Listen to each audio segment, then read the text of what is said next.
Chief minister कैसा हो, chief minister कैसा हो, आजाद साहब कदम बढ़ाओ, आजाद साहब कदम बढ़ाओ, जनाबे आजाद साहब, जनाबे आजाद साहब, सारे नीचे बैठ जाओ। डिस्ट्रिक्ट प्रेसिडेंट साहब, मेरे साथी सरपंच साहिबान, पंच साहिबान, यहाँ के बागयूर आवाम, अस्सलामु अलैकुम आदाब। या अल्लाह तेरे ही नाम से आगाज करती हूँ, या अल्लाह तेरे ही नाम से आगाज करती हूँ, मैं तेरी बंदी हूँ, तेरी रहमतों पे नाज करती हूँ। या अल्लाह मुझे उड़ना तो नहीं आता, या अल्लाह मुझे उड़ना तो नहीं आता, तेरे ही भरोसे में परवाज करती हूँ। सबसे पहले मैं यहाँ की आवाम को मुबारकबाद पेश करती हूँ कि आज आप इस सर्दी में यहाँ पे आए हुए हैं। जब यहाँ से दफा 370 हटा था, उससे पहले भी किसी आवाम को पता नहीं था कि हमारे साथ क्या होना है। उससे पहले भी जब हम कांग्रेस पार्टी में थे, वहाँ के सीनियर गुलाम नबी आजाद साहब, सुरूरी साहब, आप तमाम आवाम को ये कहते थे कि आप धोखे में मत आओ, आपके साथ, आपकी रियासत जम्मू कश्मीर की आवाम के साथ बहुत बुरा होने वाला है। लेकिन हमारी यहाँ की आवाम हो या फिर पूरी चनाब वैली की हो या फिर रियासत जम्मू कश्मीर की हो, किसी ने इस बात पे गौर नहीं की। उन्होंने सोचा आजाद साहब, सुरूरी साहब अपने वोट के लिए बोल रहे हैं। तो आप वो वक्त याद कर लीजिए जब आपने दौलत जमा की हुई थी, थोड़े थोड़े पैसे जमा करके अपने बच्चों के लिए रखा था, अपने माल मवेशी के लिए रखा था। लेकिन यहाँ की सरकार जब बनी, उन्होंने वोट बंदी की। उसके बाद आप महंगाई को देख लीजिए कि जब आजाद साहब की हुकूमत होती थी तो तेल जो आज 2 केजी है, वो उस टाइम 180 रुपए की बोतल मिलती थी। लेकिन आज वही तेल आपको 680 का मिल रहा है।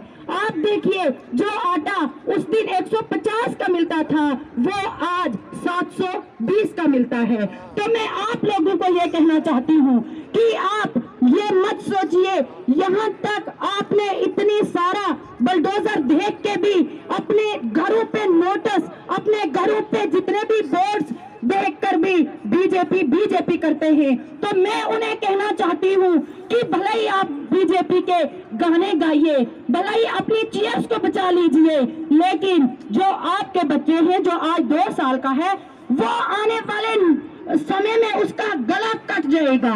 क्योंकि अगर आप अपनी चीयर्स को बचाना चाहते हैं, मेरी कम्युनिटी का एक खटाना साहब प्रधानमंत्री जी के टेबल पे बैठ के लंच करता है, मैं उसको यहाँ से कहना चाहती हूँ कि आपके जो आपके खानदान हैं, उनके घरों पे बलडोजर चलेगी। आप बैठ जाइए अपनी चीयर्स बचाने के लिए। और मुझे लैंड की गारंटी चाहते हैं, जिन 50 सालों से जो हमारे माँ बाप दादे जिन जमीनों पे रहते हैं, वो उनको छीनने की बात करते हैं, हम छीनने नहीं देंगे। भले ही वो कहते हैं वो बलडोजर तो लाए, वो हमारी चनाब वैली में कोई बलडोजर तो लाए। उन्होंने आग डराने के लिए नागनी पंचायत में बोर्ड लगाए हैं, हम उनकी आंखों के सामने वो बोर्ड भी उखेड़ देंगे। क्या बिगाड़ेंगे वो हमारा? हमें अरेस्ट तो कर लीजिए। वो फेसबुक पे पहले उन्होंने ये लिखा कि इसका सिद्धू वाला हाल करेंगे, नहीं ना किया। उस बात को 2 साल हो गए, नहीं किया। अब कहते हैं कि इस लड़की को बोलो मुंह बंद करो वरना अरेस्ट कर लेंगे। कर लीजिए मुझे अरेस्ट, मैं अपनी आवाम के लिए अरेस्ट भी हो जाऊंगी। तारीख गवाह है कि जो तलवे चाटते हैं उनका नाम कभी नहीं आता, भले ही वो चाटते रहे, लेकिन जो किसी आवाम, किसी गरीब के लिए लड़ता है, तारीख उसका नाम लिखा जाता है। हमें कुछ नहीं होने वाला। मैं अपनी ब्लॉक कहरे की आवाम को यह कहना चाहती हूँ कि आप डरिए मत। कोई बुजुर्ग कहते हैं कि हम बीजेपी में जाएंगे, जमीनें बचेंगी, नहीं बचनी है। आपने देखा नागनी पंचायत के कितने सारे बीजेपी में थे, लेकिन उनके घरों के सामने भी बोर्ड लग गए। जहां भी है, अगर आपको सबसे पहले अल्लाह बचा सकता है, उसके लिए बाद अगर आपको कोई आपकी जमीनें बचाएगा, आपको बेरोजगारी दूर करेंगे, वो गुलाम नबी आजाद साहब है।